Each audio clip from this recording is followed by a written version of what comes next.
Simply Scuba presents the Deco Stop podcast.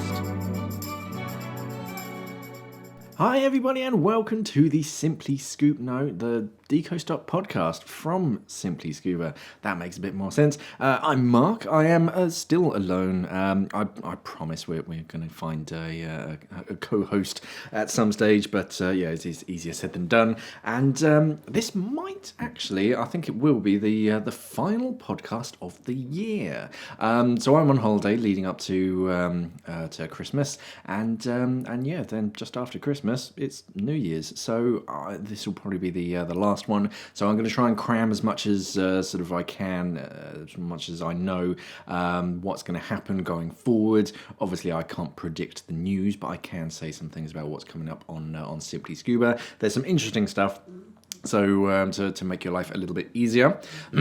So, starting off with some website updates, we've got some interesting things, and they're going to go on to social channel updates, some of the videos that are going to go live over the next week or two, over the the Christmassy period. Any kind of interesting scuba or underwater news that caught my eyes. There's some good news coming out of Russia.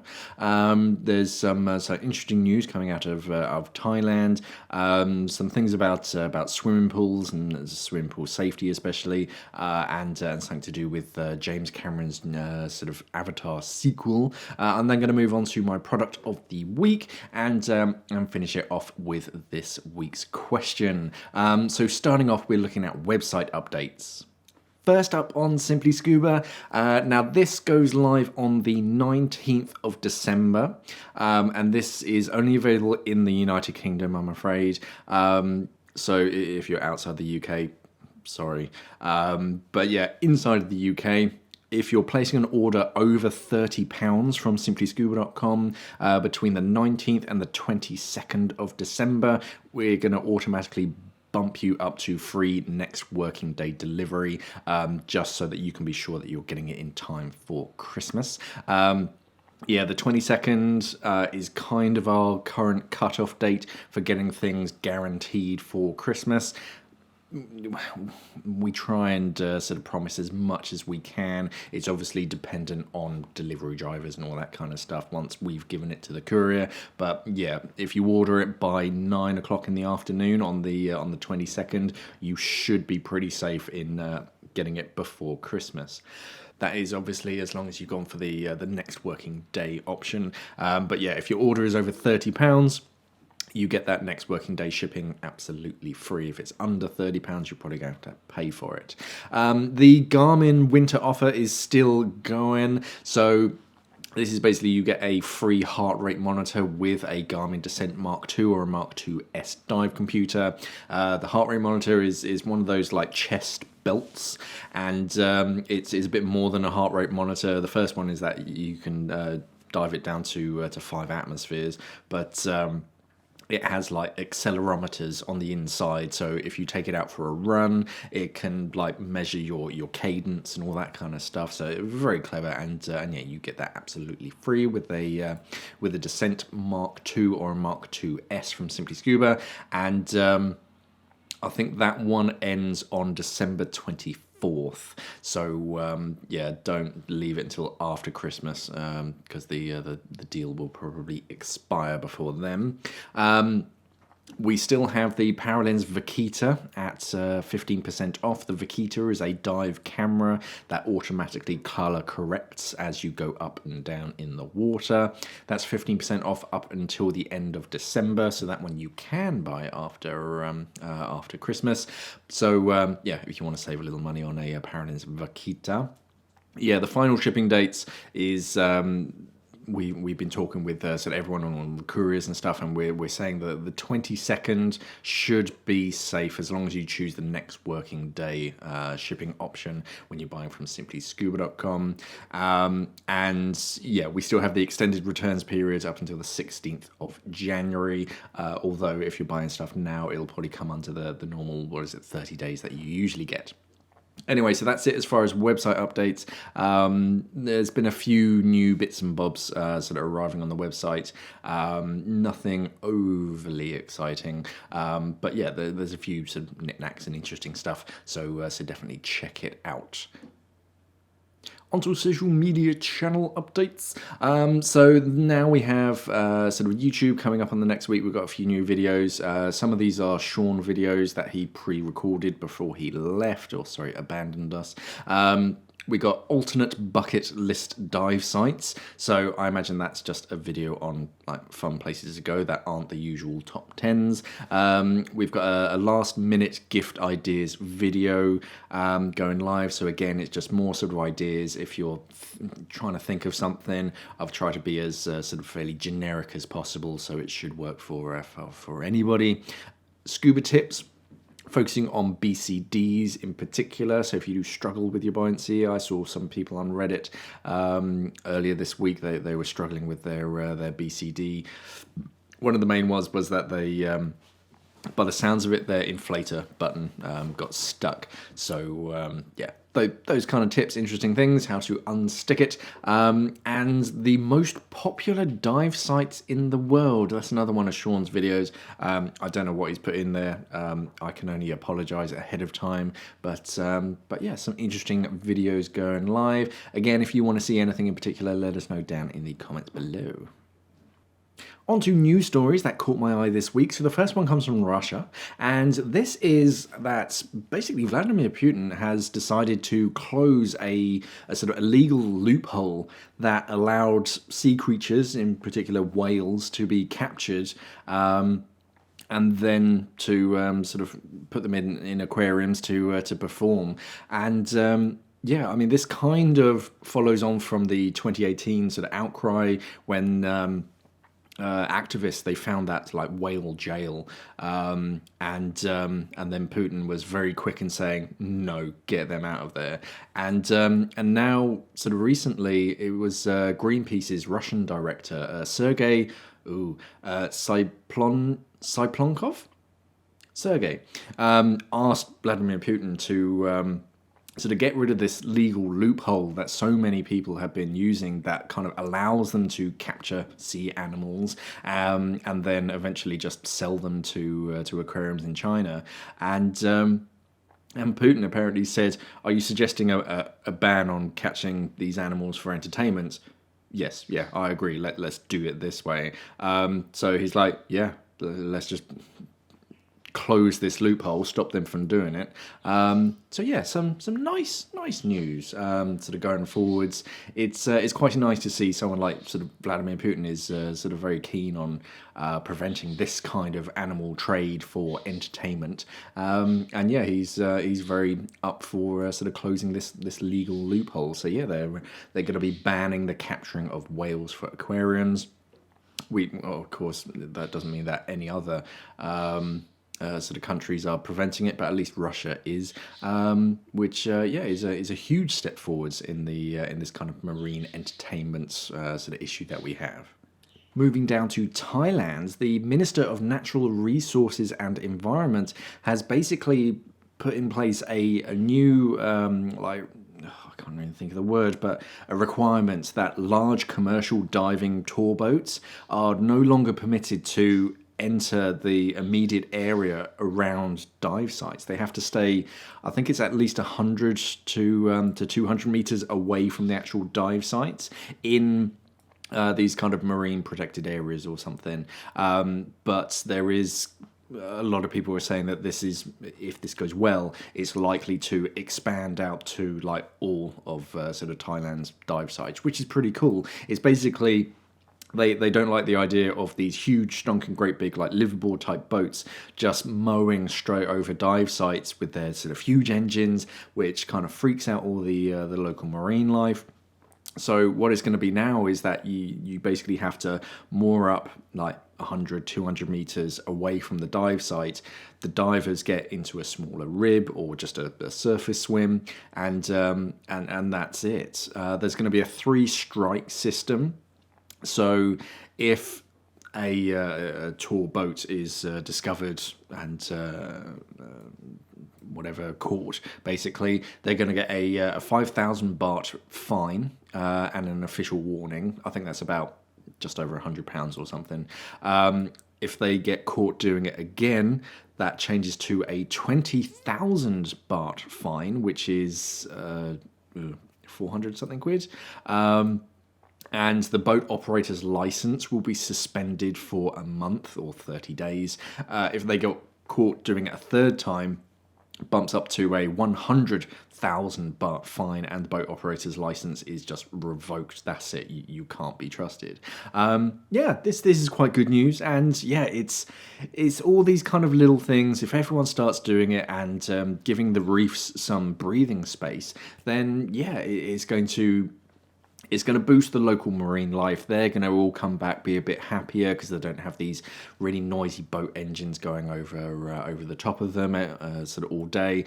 And then with the marine life comes tourism. So it's just going to end up sort of making tourism money for them. And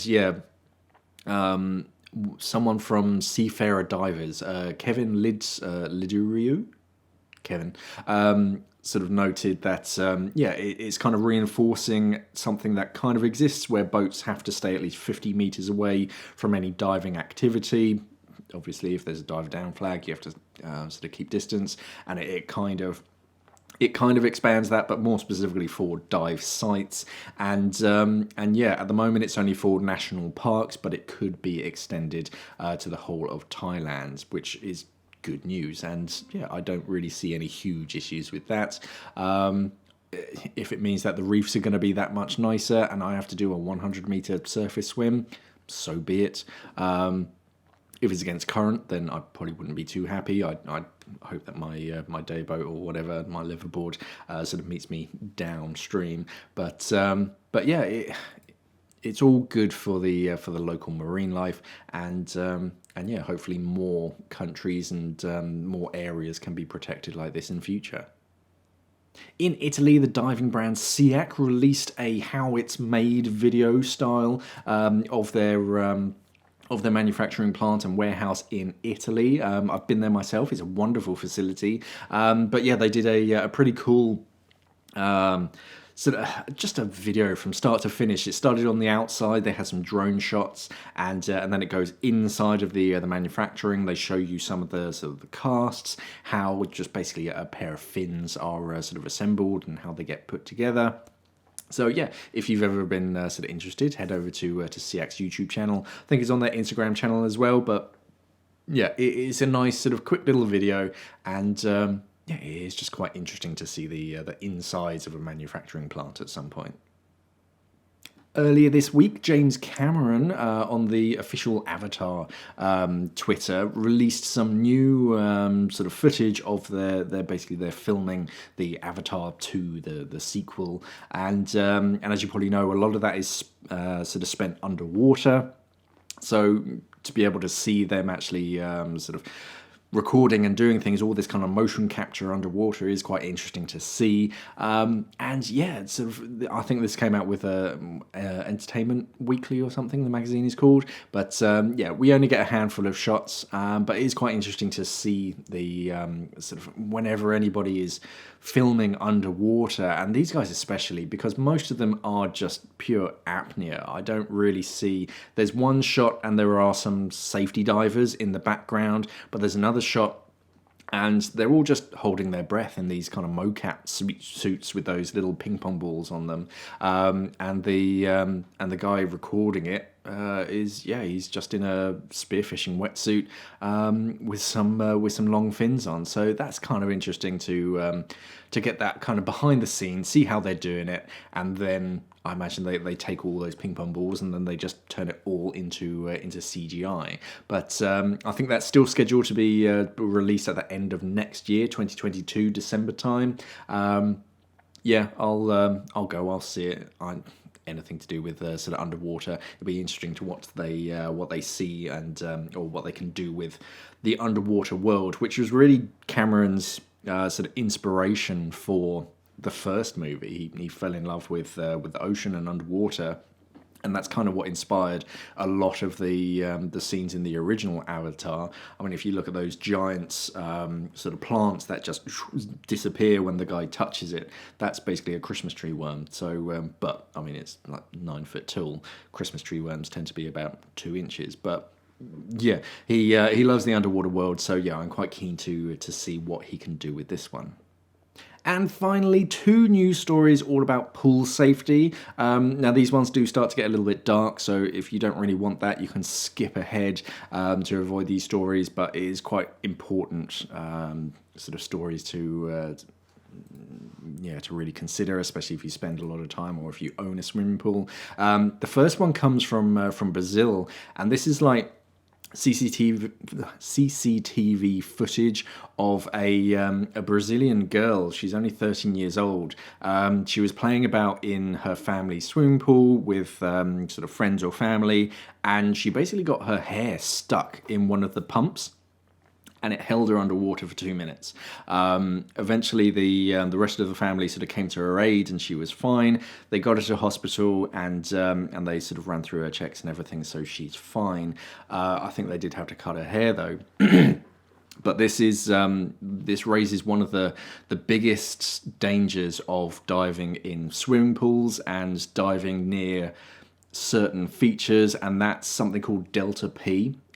If you don't know what delta P is, have a look online. It's basically where there's a sudden change in pressure in one small area, and this really affects scuba divers, especially divers who clean the bottoms of swimming pools, because you'll have the sort of the outwards like siphon pump that's sucking water out, and if you or your body or your gear basically creates a seal or gets too close to that suction, it sucks you in, it creates a seal, and then it holds you there. And because of the change in pressure on the inside, it creates that vacuum.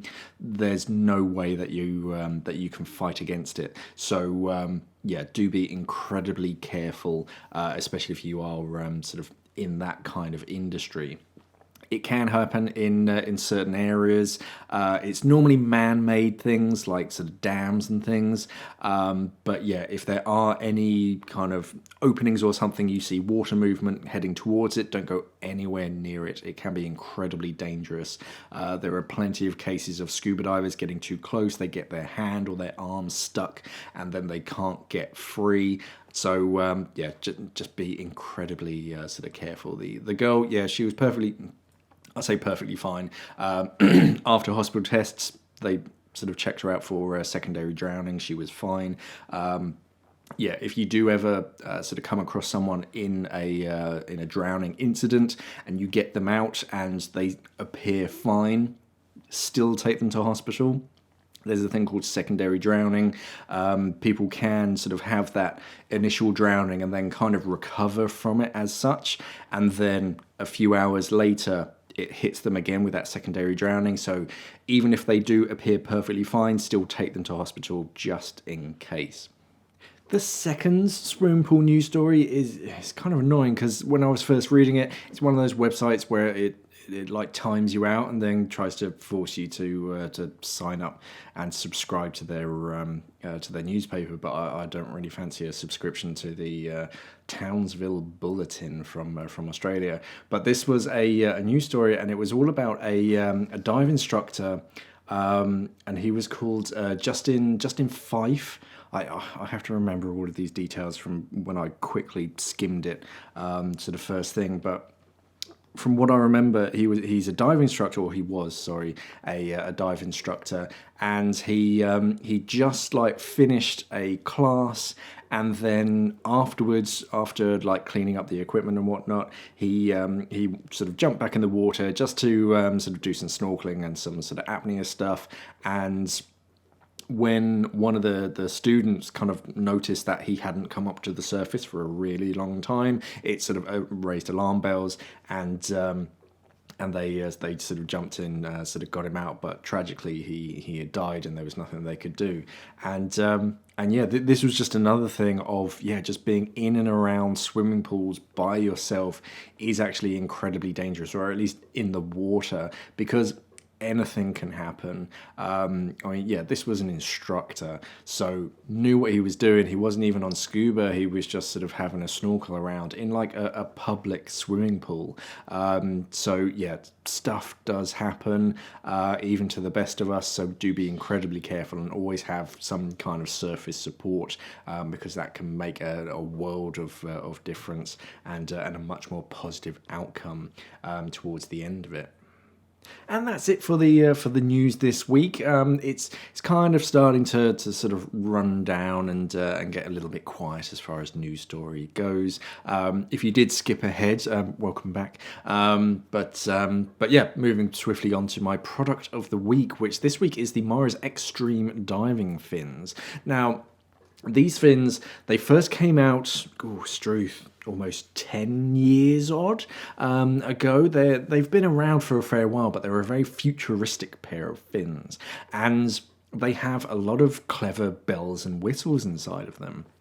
So the first one is, if you look at the actual foot pocket, it's this kind of spider web mesh kind of design, which first of all looks quite aesthetic, so you think, oh, okay, yeah, that's kind of cool. But actually it has a main purpose in that when you're swimming through the water that ends up sort of getting into that foot pocket, it basically turns your foot pocket into a big parachute that just creates drag.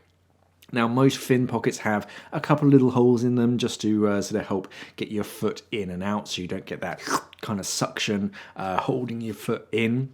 But with this one on the Extreme, it's basically all this mesh material. So there's no suction, very easy to get your foot in and out, and it eliminates that parachuting problem. Comes as standard with those bungee heel straps, so spring heel straps basically, but they're bungees from like the spear guns, effectively. So they're pretty tough and they're pretty springy. Very easy to get in and out of them all by yourself instead of having to do up those kind of ratchet straps. The main sort of selling point of the Extreme is in that it's kind of a hinged pivot style fin, in that just in front of the toe box there's actually a little hinge that allows the blade of the fin to change its kind of direction. And what that means is that when you're actually in the water, they feel a little bit floppy, but actually when you transfer that into energy, you're really shifting through the water. It basically means that the angle of that blade is always at the most efficient angle of attack to really push the water in the right direction during both the upwards fin kick and the downwards. That's always been the sort of the downfall of a rigid style fin, in that it's fine when you're doing like your downwards kick, but in your upwards kick, it's kind of in an awkward angle, so it doesn't work too well. So that's why hinged fins are very, very effective. Comes in a whole bunch of different colours as well, including like it's a matte black. I think they call it tech black. But the first time I saw that, I was like, ooh, yeah, that's a cool pair of fins. But yeah, they're on offer at the moment. Head over to simplyscuba.com. There's going to be a link down in the description below so you can check them out. I just think they're a good looking pair of fins. A lot of fin designs, you look at them and you're like, yeah, okay, that's all right. But then something drastically different sort of comes out, like the Extreme, and you're like, yeah, that's well done, designer, whoever designed that.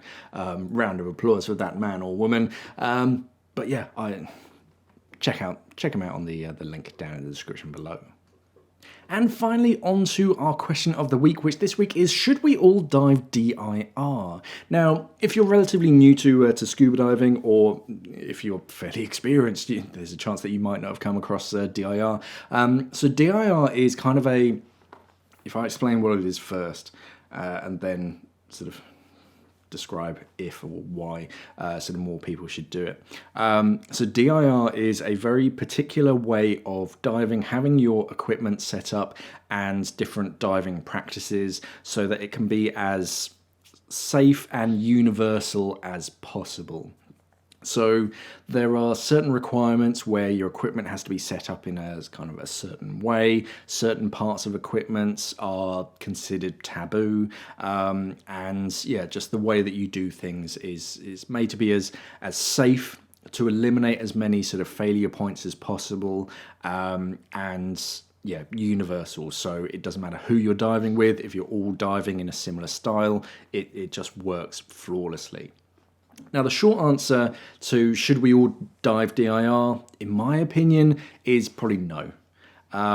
There is a reason for it, but DIR can be incredibly rigid and strict, and with a lot of scuba diving, especially recreational scuba diving, it can be a little much. In full honesty, I try to make my equipment as DIR as possible, but I do add little tweaks that aren't considered DIR. So I take the inspiration, the learning, and all of the inspiration from DIR, but I'm not strictly DIR when I actually dive. So some things like the long hose primary donate, that's always in my regulator setup. So this is instead of having a short hose on your primary, the one that you breathe from, and then a slightly longer hose on your octo that kind of sits on your hip, I actually have a really long, like 2.1 meter long hose on my primary that I breathe from.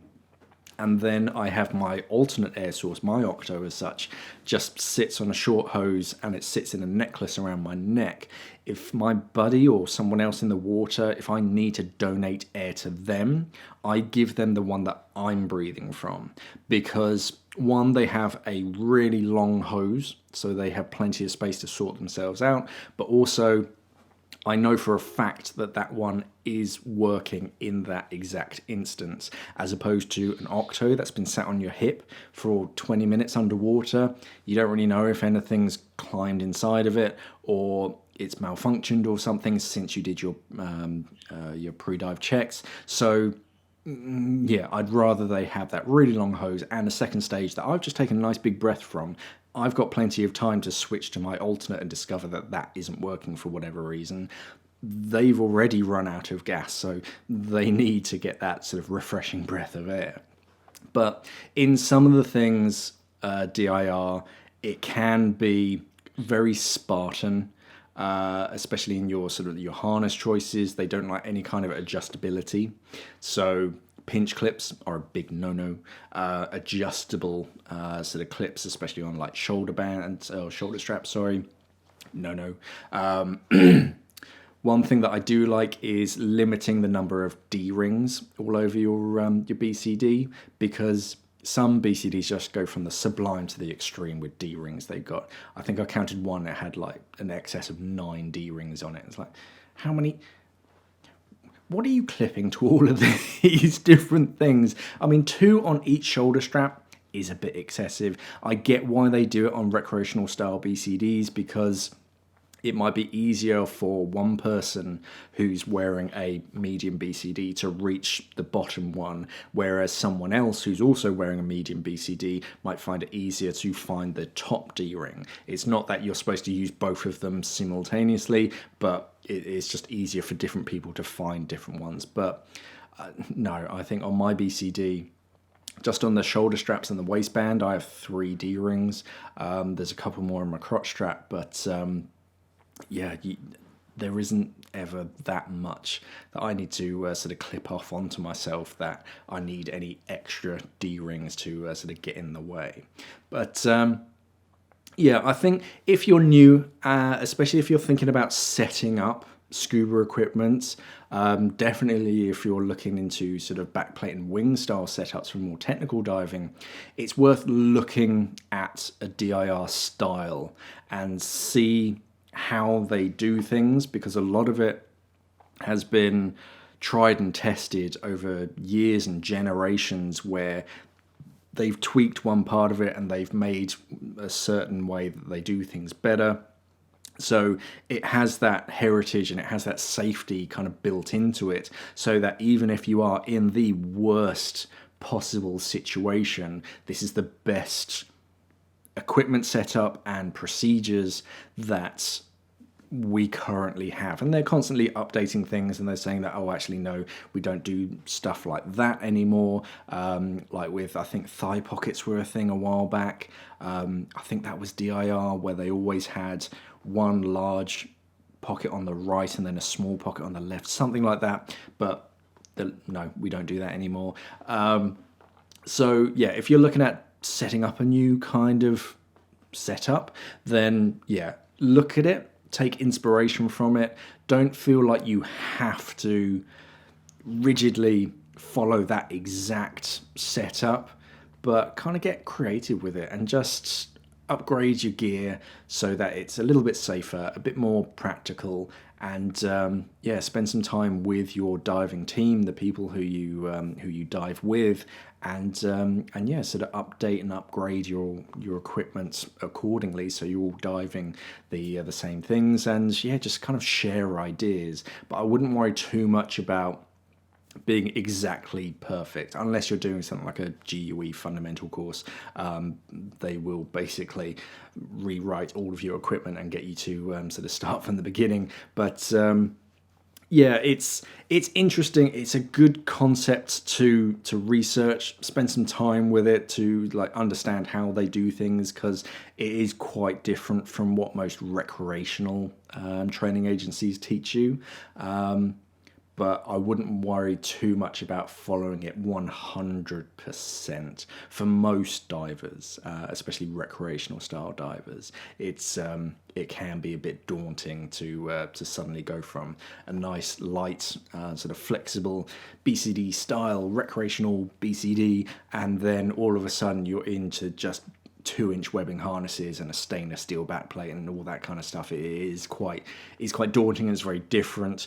But if you can take like a regulator setup so that it's a bit more practical in the water for when something could or go wrong, then it does make your life a little bit easier. For me, it was when I was teaching an out of air assisted ascent, and my student at the time, they'd switched to my alternate, my Octo, which was on like it would have been like I presume meter long, maybe 90 centimeter, pretty standard Octo hose on a twin set as well. So they had a little bit more space, but even still, like linking arms right in front of one another. All I did was I turned my shoulders to check around, see that my dive master was all right, and it started to pull the second stage, the Octo, out of my student's mouth, and I just thought, no,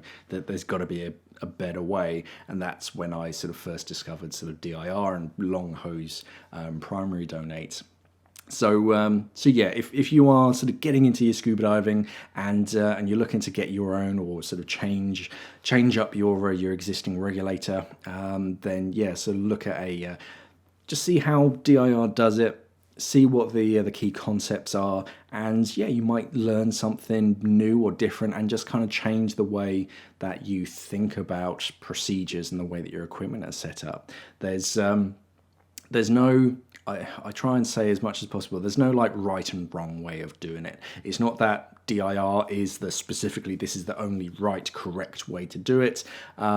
It's, if it works for you, great. But if something else works for you, that's also great. But do still look around and try and take inspiration to see how you can improve your existing setup. And that's it for the podcast. So thank you for listening, everybody. Going ahead, happy Christmas, happy New Year's, all of those good things. And I'll see you in January. I'm going to continue the podcast, don't worry. We're still looking at getting a second co-host, but yeah, it's easier said than done. But yeah, don't forget to follow and subscribe wherever you're listening or watching this. Rate it, give us a little thumbs up or a 5-star, whatever it is, because it takes a few seconds for you, but actually it really does help the channel and it helps us grow. Comment anything that you thought about the podcast, any about the news stories, or anything that you want me to discuss in the next one. Don't forget to head over to simplyscuba.com. We do sell some interesting stuff. We also have some clever things on there. One of them called Klarna. Klarna is a 0% finance option that just makes your shopping a little bit easier, especially this time of year when money can be a little bit tight. But we also have Adyen as well, which is helping to protect and encrypt all of your data whenever you're buying anything from simplyscuba.com, so it's a little bit safer. Check out the 2 Minute Foundation. We work quite closely with the 2 Minute Foundation. They help to clean up their or your local areas, and it's good to inspire other people to basically take 2 minutes out of their day during their morning commute or taking their dogs for a walk, just to take 2 minutes to kind of look around, see if there's any trash, anything that you can keep sort of clean up. And they do a lot on beaches. Some of them are also scuba divers as well. So yeah, during your safety stop, just take a moment to sort of collect anything that you do spot, stow it away safely, and get it out of the water. If you have any questions, comments, queries, or even corrections, because I'm not always right, try and use the hashtag #AskMark, and I will address them in the Friday show. Thank you for listening, everybody. Happy New Year, happy Christmas, happy holidays, whatever you celebrate, and of course, safe diving.